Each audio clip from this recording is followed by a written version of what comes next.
Hapa ndio walikuja ndugu yetu hapa ndipo pasi panaitwa alipigwa na watu hapa ndio walikuja akiwa hapa naona kama kufanya nini watamaliza hao watu wanamaliza tuko hapana tuko mtangazaji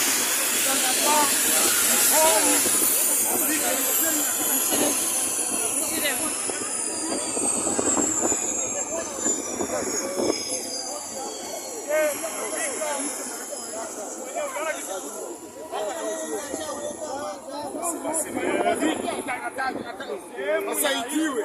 Sawa tungoje. Bado suluhisho kupatikana ni kufanya nini? Yaani wakikupa hapa watu watakuwa wanakuona kwa sababu hakuna watu.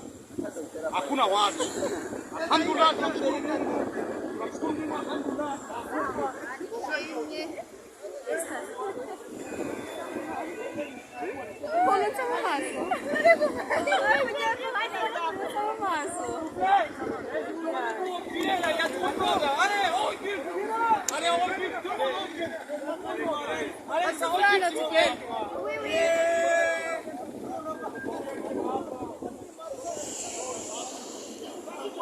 S'il vous plaît.